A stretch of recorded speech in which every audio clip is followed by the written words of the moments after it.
Yes.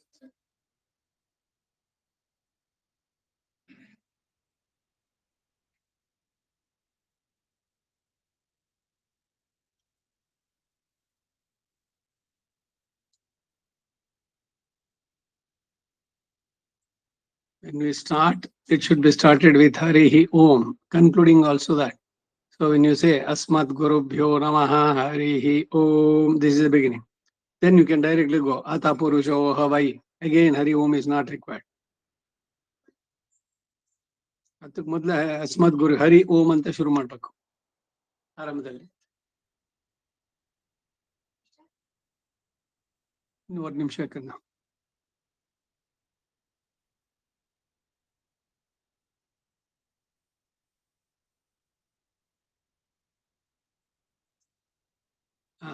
अस्मद्गुरुभ्यो नमः हरिः ओम् यश्छन्दसां वृषभो विश्वरूपः छन्दोऽभ्योऽमृतात् सम्बभूव स्वमेन्द्रो मेधया स्पृणोतु अमृतस्य देवधारणो भूयासम्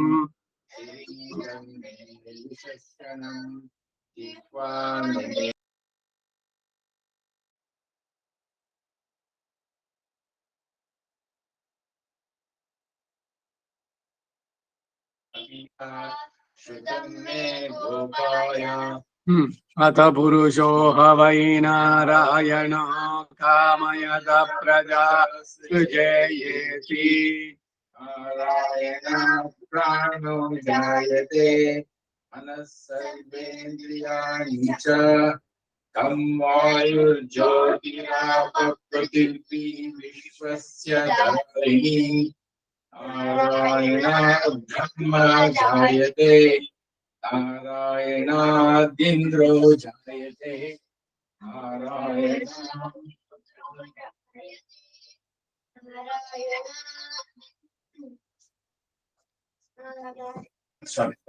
इंद्रो जायते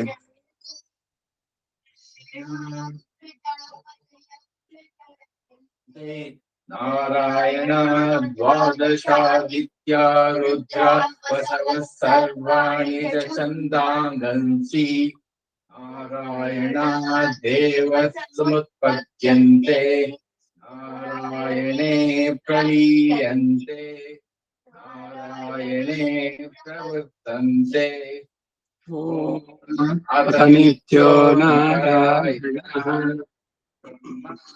नारायणः शिवश्च नारायणः शक्रश्च नारायणः पृथिव्यो च नारायणः कालश्च नारायणः ईशश्च नारायणः ऊर्ध्वश्च नारायणः अधश्च नारायणः अन्तर्बहिश्च नारायणः नारायण एवेदकं सर्वं यद्भूतं यच्च भव्यं निष्कलो निरञ्जनो निर्विकल्पो निराख्यात शुद्धो देव एको नारायणः न द्वितीयोऽस्ति कश्चित् एवं वेद सविष्णुरेव भवति सविष्णुरेव भवति ओम इत्येद्वे व्याहरे नम इति पश्चात् नारायणायेत्युपदिष्टात् ओम इत्येकाक्षरम् नम इति द्वे अक्षरे अक्षरे अक्षरायणायेति पञ्चाक्षराणि एतद्वै नारायणस्याष्टाक्षरं पदम् यो वै नारायणस्याष्टाक्षर पदमध्येति अनुपब्धः सर्वमायुरेति इन्द्रते प्रजापत्यगं रायुस्पोषं गोपत्यम् ततोऽमृतत्वमश्नुते ततोऽमृतत्वमश्नुत इति एवं वेद प्रत्यगानन्दं ब्रह्म पुरुषं प्रणवस्वरूपम् अकार उकार मकार इति तानेकदा समभरत् वेदत्वमिति यमुक्त्वा मुच्यते योगी जन्म संसार बन्धनात् ॐ नमो नारायणाय मंत्रोपासकः ॐ नमो नारायणायेति मन्त्रोपासकः नारायणायेति मन्त्रोपासकः वैकुण्ठभुवनलोकं गमिष्यति तदिदं परं पुण्डरीकं विज्ञानघनं तस्मात्तदिदावन्मात्रम् नरसिंह तस्मात्तदिदावन्मात्रम् ब्रह्मण्यो देवकी पुत्रो ब्रह्मण्यो मधुसूदनो सर्वभूतस्थमेकं नारायणं कारणरूपमकार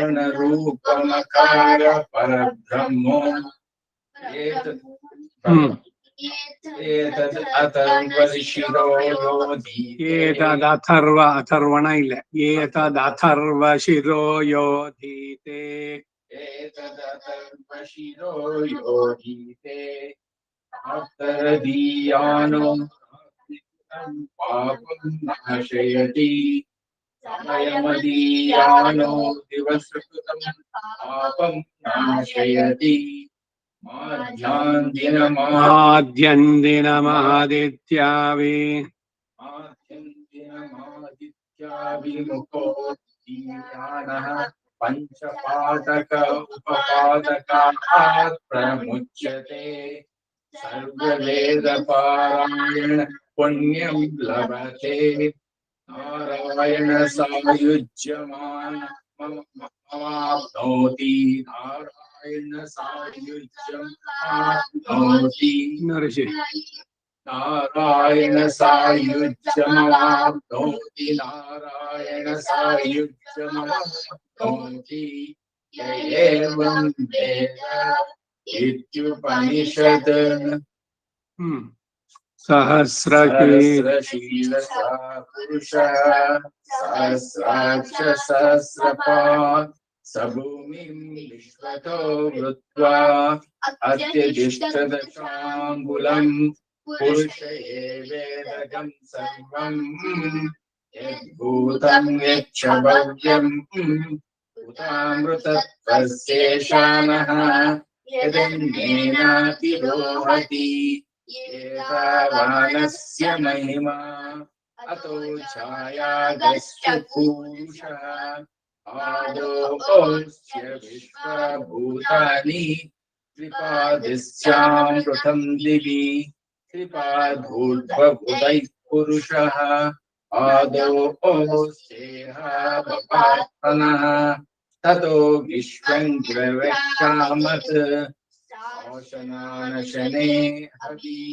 तस्मात् विराड जायत विराजो अधिपुरुषः स जातो अत्यविच्युत पश्चात् भूमिमथो पुरः यत्पुरुषेण अविशा देवा यज्ञपतन्मत वसन्तोऽस्यात् सिद्धाज्यम् ग्रीष्म इन्द्रशरद्धरिः सप्तास्यासन् परिदयः सप्त समिदकृताः देवा यज्ञं तन्मानाः अबन्धन् पुरुषं पशुं तं यज्ञं बर्हिषि प्रोक्षन् पुरुषं जातमग्रतः तेन देवा अयजन्त साध्या ऋषयश्च ये तस्माद्यज्ञा सर्वभूतः संवृतं पुरुषराज्यं पशुगस्तागच्छक्रे वायुव्यान् आरण्यान् ग्राम्याश्च ये तस्माद्यज्ञा सर्वभूतः ऋचः सामानि यज्ञिरे छन्दांसि यज्ञिरे तस्मात् तस्मात् यजस्तस्मात् छन्दागंसि जज्ञिरे तस्मात् छन्दांसि यज्ञिरे तस्मात् यजस्तस्मादजायत यजुः यजुस्तस्मादजायत तस्मादश्वा अजायन्त एकेषु वयमुदतः गावो यज्ञिरे गावो हजज्ञिरे तस्मात् गावो यज्ञिरे तस्मात् तस्माज्जाता अजावयः यत्पुरुषद्गददु तदिदायकल्पयन् मुखं किमस्योथो बाहुरूपादामुच्येते काभोरोपादावुच्येते बाहुरूपादामुच्येते ब्राह्मणोऽस्य मुखमासीत् बाहुराजन्यकृतः ऊरु तदस्य यद्वैश्यः पद्मागं पद्भ्यागम् पद्भ्यागं शूद्रो अजायत ಪಾದಗಳು ಅನ್ನಕ್ಕೆ ಪದ್ಭ್ಯ ಅನ್ವರ್ದೆ ಪದ್ಮ ಬೇರೆ ಕಮಲ ಅದು ಪದ್ಭ್ಯಾಗಂ ಶೂದ್ರೋ ಕಾಲಿನಿಂದ ಶೂದ್ರ ಜನಿಸಿದ್ದು ಭಗವಂತನ ಇದರಿಂದ ಪದ್ಭ್ಯಾಗಂ ಶೂದ್ರೋ ಅಜಾಯತ चक्षो सूर्यो अजायत मुखादिन्द्रिश्चाग्निश्च प्राणात् वायुरजायत नाभ्या आसीयन्तरिक्षम् शीर्षोद्योत्सववर्तत पद्मां भूमिर्देशोतात् पद्भ्यां भूमिर्दिश श्रोत्रात् दिशाश्रोत्रात् पद्भ्यां भूमिर्दिश श्रोत्रात् भूमिर्दिशश्रोत्रात् तथा लोकागम तामेले तथा लोकागम अकल्पयन्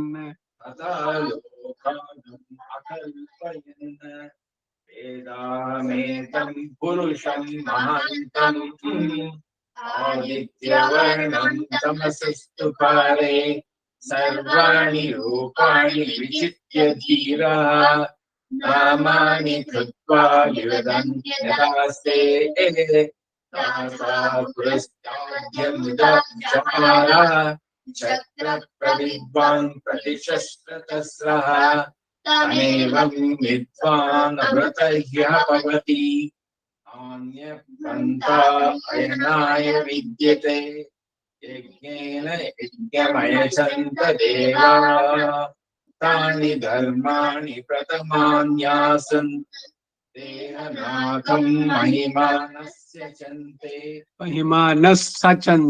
महिमानस्य यत्र पूर्वे साध्या सन्ति देवाः अभ्यसम्भूतः पृथिव्यैरसा आश्च रसा आश्च शाइले चाचावतु रसा आच पृथिव्यैरसा आश्च विश्वकर्मणः समवर्तदादि तस्य त्वष्टा विदधूपमेति तस्य त्वष्टा तत्पुरुषस्य विश्वमाजानमग्रे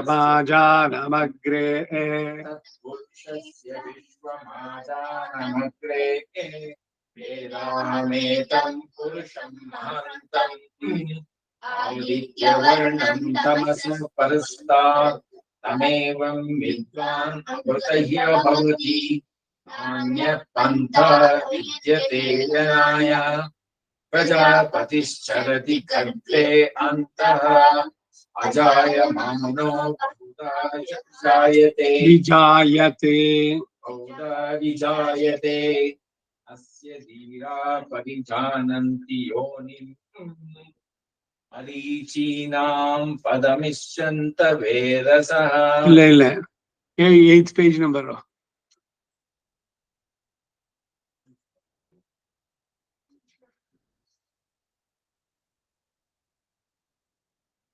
धीरा परिजानन्ति योनिम् मरीचीनां पदमिच्छन्ति वेदसः पदमिच्छन्ति वेदसः यो देवेभ्यः आतपति यो देवानां पुरोहितः पूर्वयो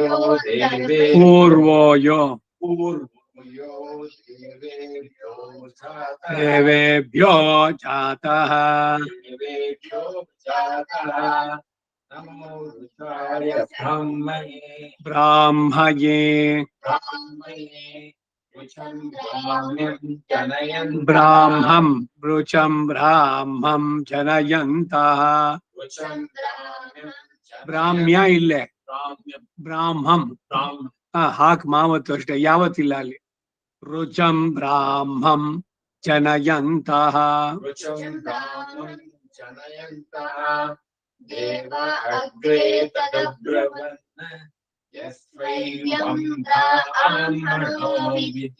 ಯಸ್ತ್ವೈವಂ ಯಸ್ತ್ವೈವಂ ಬ್ರಾಹ್ಮಣೋ ವಿದ್ಯಾತ್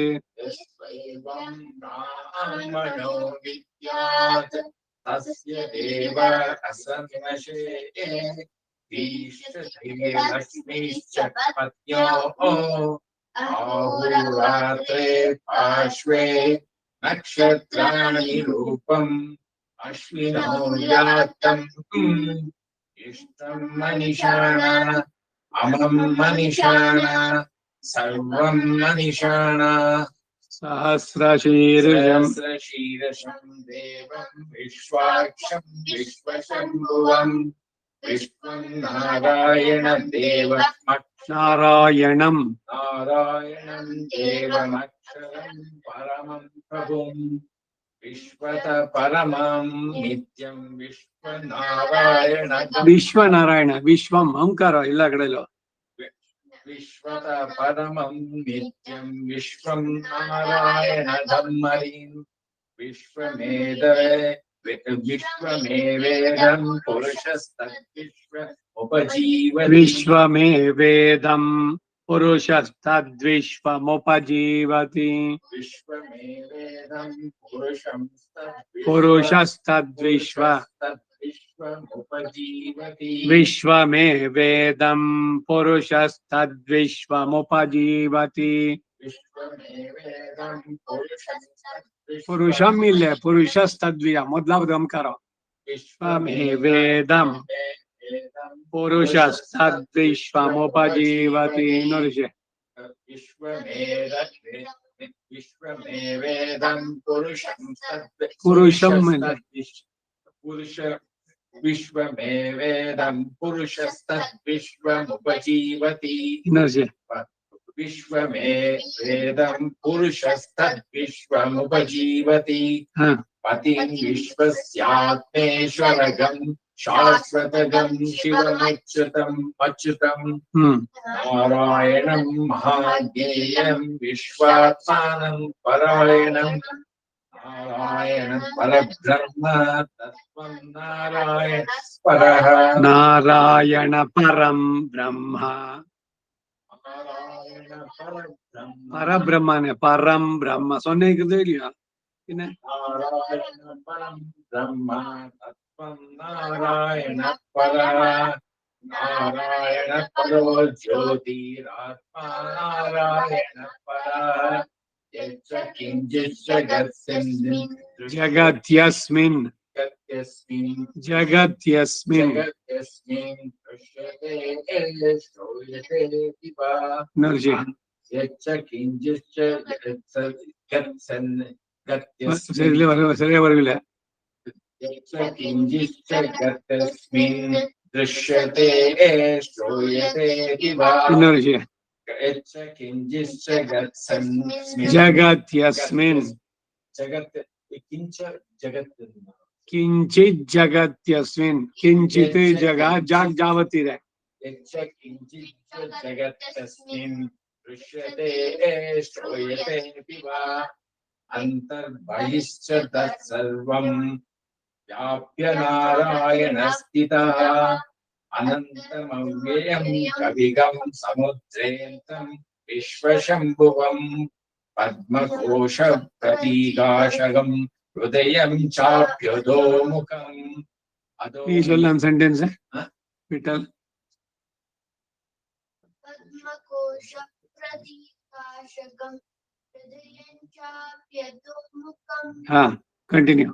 अधो निश्चालितस्यान्तु नाभ्यामुपरि तिष्ठति हृदयं तद्विजानीयात् विश्वस्यायतनं महत् सन्ततगं शिराभिस्तुलम्बत्या कोशिसन्निभम् अस्यान्ते सुशिरगं सूक्ष्मम् तस्मिन् सर्वं प्रतिष्ठितम् तस्मिन् सर्वं प्रतिष्ठितम् तस्य मध्ये महानग्नि विश्वतो मुखः तस्य मध्ये महानग्निर्विश्वार्चिर्विश्वतो मुखः तस्य मध्ये महानग्निर्विश्वार्चिर्विश्वतो मुखः नर्जि तस्य मध्ये महानग्निर्विश्वार्चिर्विश्वतो मुखः सोग्रभुग्विन् सोग्रभुग्विभजन् तिष्ठन् भुग्विभजन् भुग्नि इल्ले भुग्वि सोग्रभुग्विभजन् तिष्ठन्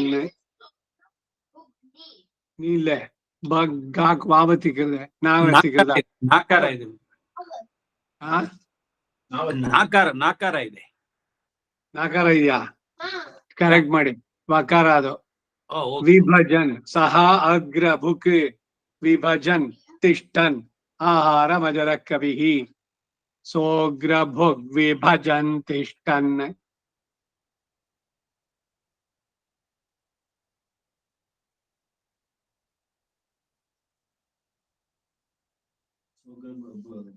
भुग्वी भजन गागुण सुगी ಇದೆಯಲ್ಲ ಅದಕ್ಕೆ ವಾವತ್ತು भुग्वी भजन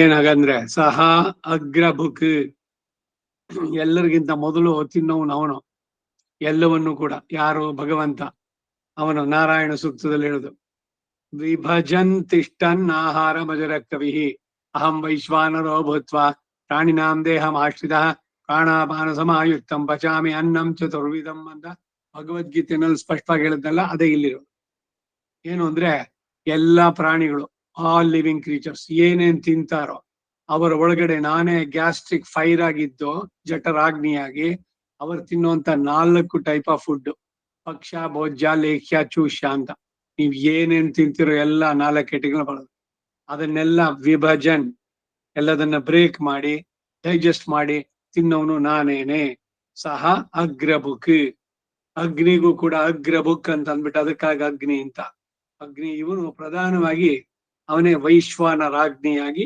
ಇದ್ದಾನೆ ಅಂತ ಅದನ್ನ ಇಲ್ಲಿ ಹೇಳ್ತಾ ಇದೆ ಸೋಗ್ರ ಭುಗ್ ವಿಭಜನ್ ತಿಷ್ಟನ್ ಆಹಾರ ಮಜರ ಕವಿ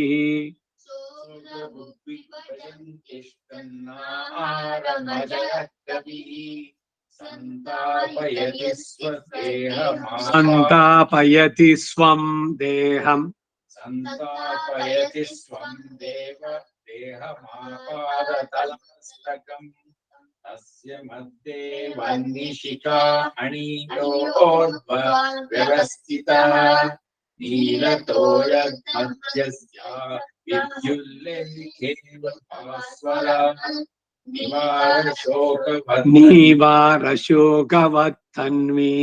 निवारशोकवर्तन्वी पीताभास्यात्तनोपमा तस्या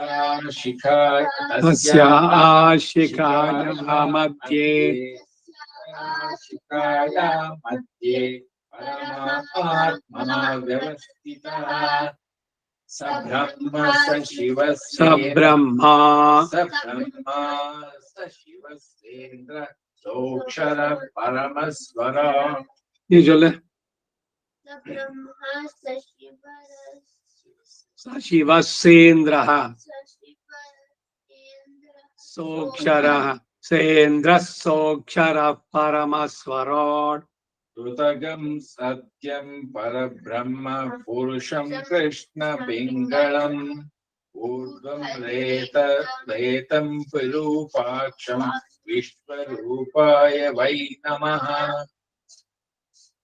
ॐ नारायणाय विद्महे वासुदेवाय धीमहि Page number 10 तन्नो विष्णु प्रचोदयात् नशी चले ॐ नारायणाय विद्महे वासुदेवाय धीमहि तन्नो विष्णु प्रचोदयात् विष्णोर्नुकम् विष्णोर्निकम् विष्णोर्नुकम् वीर्याणि प्रवोचं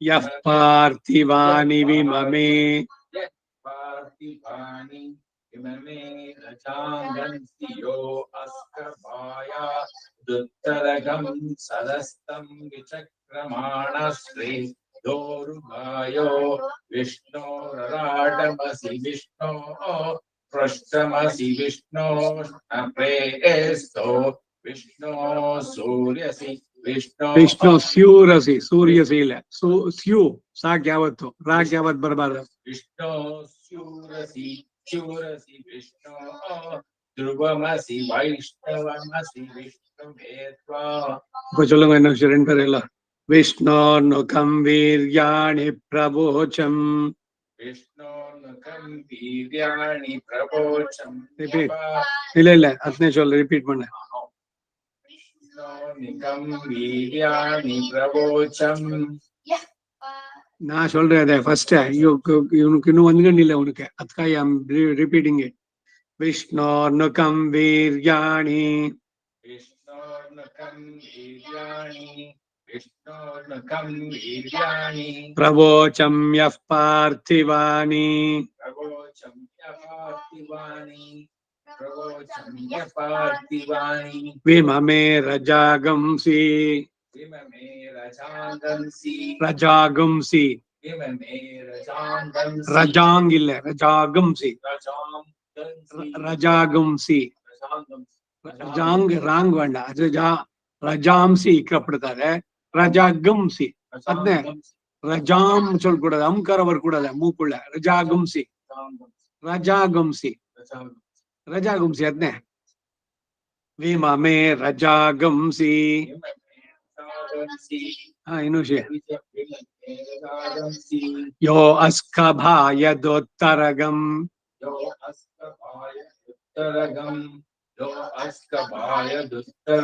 सदस्तं विचक्रमाणः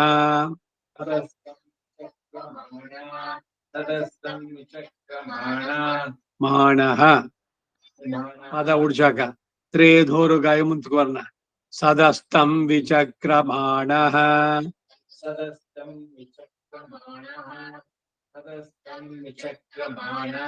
विचक्रमाण तिरुपि अंगित विसर्ग उट्टुटिया पद उड़किरच्चे नान என்ன சொல்றேன் அது ஃபாலோ பண்ணனும் विचक्रमाणः सदस्तं विचक्रमाणः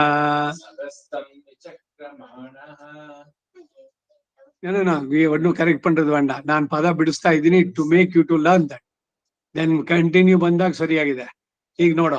ವಿಚಕ್ರಮಾಣಸ್ತ್ರೇ ಧೋರುಘಾಯೋ ವಿಚಕ್ರಮಾಣಸ್ತೆ ದೋರುಕಾಯೋ ವಿಚಕ್ರಮಾಣಸ್ತೆ ದೋರುಕಾಯೋ ವಿಷ್ಣೋರರಾಟಮಸಿ ವಿಷ್ಣೋರರಾಟಮಸಿ ವಿಷ್ಣೋರರಾಟಮಸಿ ವಿಷ್ಣೋ ಪೃಷ್ಠಮಸಿ ವಿಷ್ಣೋ ಪೃಷ್ಠಮಸಿ ವಿಷ್ಣೋ ಪೃಷ್ಠಮಸಿ ವಿಷ್ಣೋಷ್ಣ ಪ್ರೇಸ್ಥೋ ವಿಷ್ಣೋಷ್ಣ ಪ್ರೇಸ್ಥೋ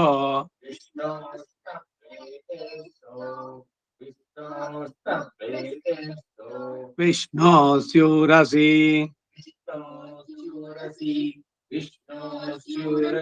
ವಿಷ್ಣೋ ಧ್ರುವಮಸಿ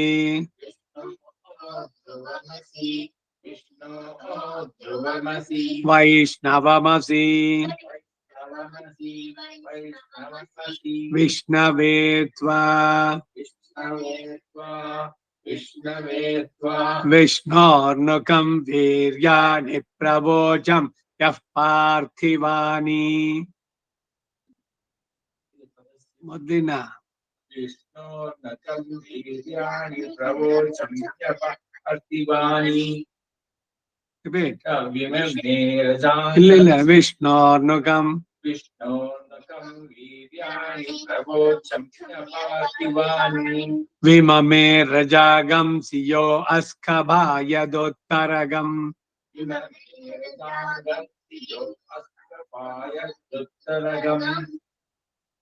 ರಿಪೀಟ್. ವಿಮಮೇ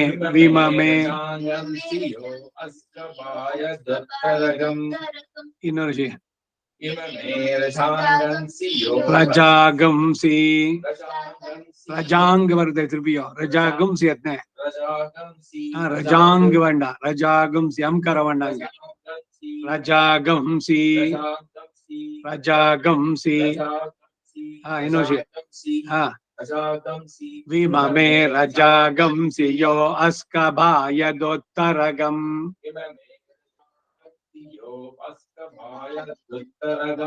ಸದಸ್ತಂ ವಿಚಕ್ರಮಾಣಸ್ತೆ ಧೋರುಘಾಯೋ ಸದಸ್ತಂ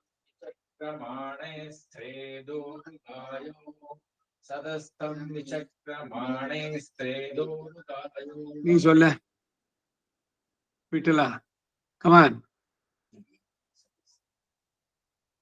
ಸದಸ್ತಂ ವಿಚಕ್ರಮಾಣಸ್ತೆ ದೋರುಕಾಯೋ ಸದಸ್ತಂ ವಿಚಕ್ರಮಾಣಸ್ತ್ರೇ ಧೋರುಘಾಯೋ ಸದಸ್ತಂ ವಿಚಕ್ರಮಾಣಸ್ತೆ ದೋರುಕಾಯೋ ಸ್ತ್ರೇ ಧೋರುಘಾಯೋ ತ್ರಿದೋರುಕಾಯೋ ವಿಚಕ್ರಮಾಣಸ್ತ್ರೇ ಧೋರುಘಾಯೋ ವಿಚಕ್ರಮಾಣಸ್ತೆ ದೋರುಕಾಯೋ ವಿಷ್ಣೋರರಾಟಮಸಿ ವಿಷ್ಣೋ ಪೃಷ್ಠಮಸಿ ವಿಷ್ಣೋರರಾಟಮಸಿ ವಿಷ್ಣೋ ಪೃಷ್ಠಮಸಿ ವಿಷ್ಣೋರರಾಟಮಸಿ ವಿಷ್ಣೋ ಪೃಷ್ಠಮಸಿ ವಿಷ್ಣೋಷ್ಣ ಪ್ರೇಸ್ಥೋ ವಿಷ್ಣೋ ಸ್ಯೂರಸಿ ವಿಷ್ಣೋರ್ನಪ್ರೇಸ್ಥೋ ವಿಷ್ಣೋ ಸ್ಯೂರಸಿ ಸ್ಯೂರಸಿ ಶೂರಸಿ ಹಾ ವಿಷ್ಣೋರ್ನಪ್ರೇಸ್ಥೋ ವಿಷ್ಣೋಷ್ಣ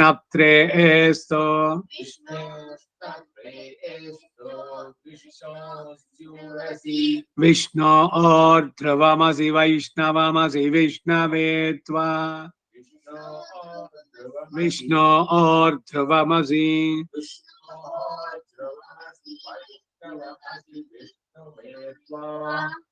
ವಿಷ್ಣು ಧ್ರುವಮಸಿ ವೈಷ್ಣವಮಸಿ ವಿಷ್ಣುವೇ ತ್ವಾ. ಇನ್ನುವರೆಗೂ ಇಲ್ಲ ಕಮಾನ್ ವಿಠಲ. ವಿಷ್ಣು ಧ್ರುವಮಸಿ ವೈಷ್ಣವಮಸಿ இப்போ தானே சொல்லிச்சேனே ரெண்டு விஷயம். கான்சன்ட்ரேஷன் ஆன் வாட் ஐ சே.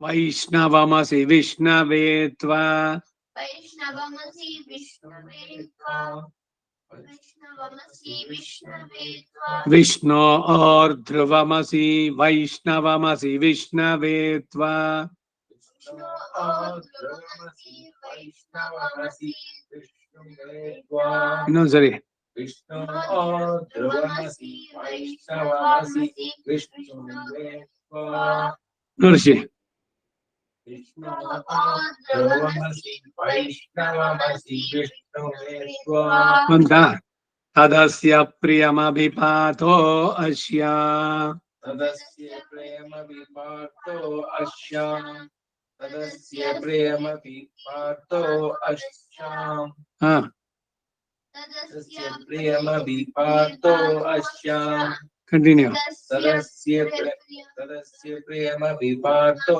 अश्याम ನರೋ ಯತ್ರ ದೇವಯವೋ ಮದಂತಿ नरो यत्र देव वदन्ति नरो यत्र देव वयवो वदन्ति ಕಂಟಿನ್ಯೂ नरो यत्र देव वयवो वदन्ति नरो यत्र देव वयवो वदन्ति குருக்ரಮ சொல்லுங்க गुरुक्रमस्य सहि बन्धुरिस्ता विष्णो पदे परमे पद्म उत्सः प्रतिद्विष्टस्तवेते वीर्याय भृगो न भीमा रुचिरो गरिष्ठा यस्योरुष त्रिषु विक्रमणेषु अधिक्षियन्ति भुवनानि विश्वा परो मात्राय ಪರೋ ಮಾತ್ರಯ ತನುವಾ ವೃದಾನ परो मात्रय तन्वावृदान अते महित्वमन्वश्नुवन्ति You will do one thing. Yang kita kena kerja lah. Ni nak share cukup. You doctor kita jumpa orang. Doctor kita hendak certificate kan? Point wah. No. Share cukup point wah. Oh. Ni continue berapa? अते Paro matraya tanuva vrudana. परो मात्रय तन्वावृदान अते महित्वमन्वश्नुवन्ति उपेते विद्परजसि पृथिव्या विष्णो देवत्वं परमस्य वित्से Ha. विचक्रमे पृथिवीमेषायेताम् क्षेत्रया Kshetraya Vishnu. क्षेत्राय Vishnu Manushe dashasyan. क्षेत्राय Vishnu मनुष्ये दशस्यन् Dashasyan. Kshetraya Vishnu manushe dashasyan. क्षेत्राय Vishnu मनुष्ये दशस्यन् Manushe dashasyan. मनुष्ये दशस्यन् Ah, ne. Manushe dashasyan. मनुष्ये दशस्यन् Ah, ध्रुवासो अस्य कीरयोजनासः ah. उरुक्षितिकं सुजनीमाचकार त्रिदेवः पृथिवीमेषायेताम् विचक्रमे शतर्ष सम्महित्वा Samahitva. सम्महित्वा Ah. प्रविष्णवरस्तु तव सस्वीर्यान् Pravishnorasto tava sastaviyan.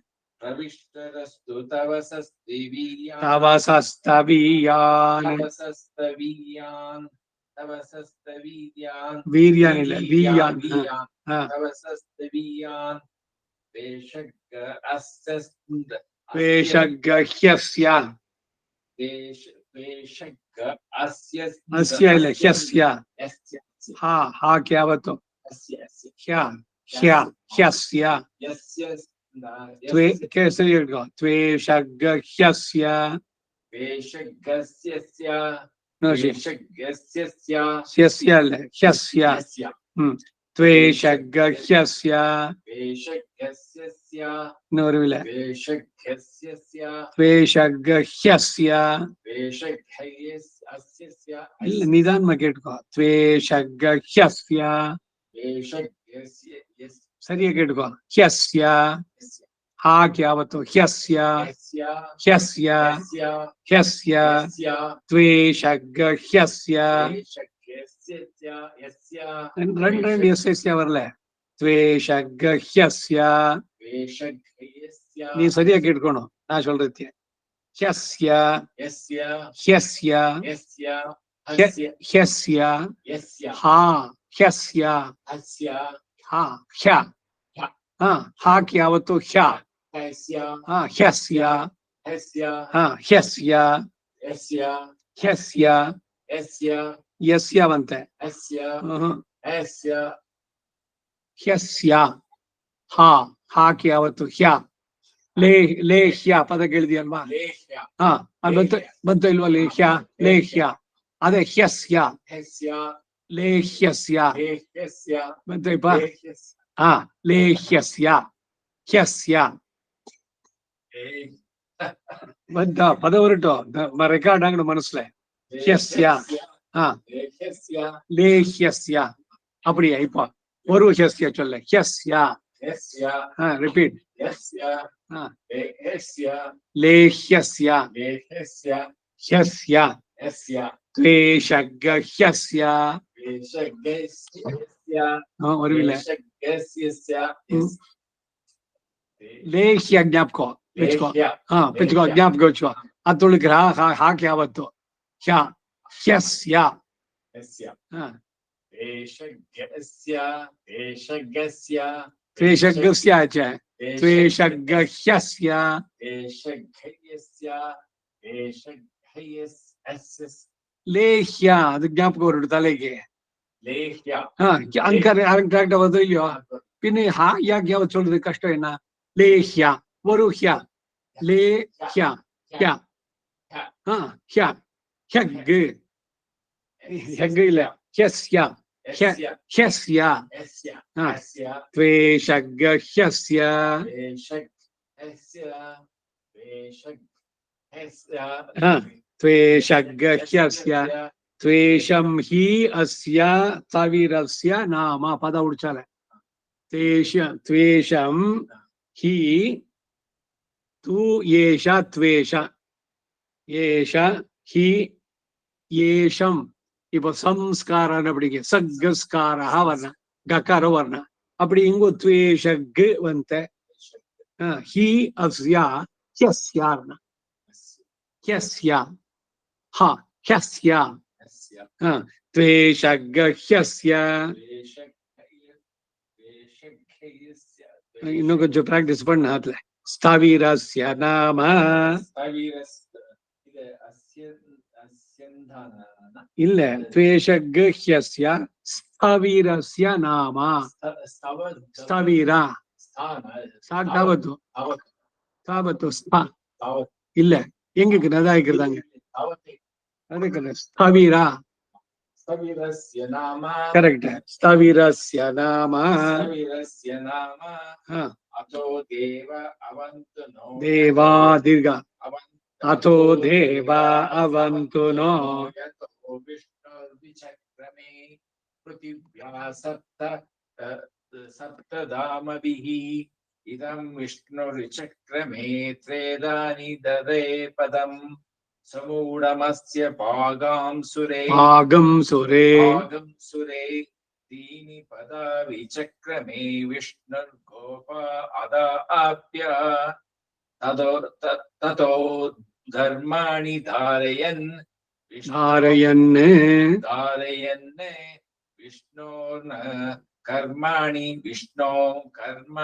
पश्यत. विष्णोः कर्माणि पश्यत. यतो व्रतानि पस्पशे. यतो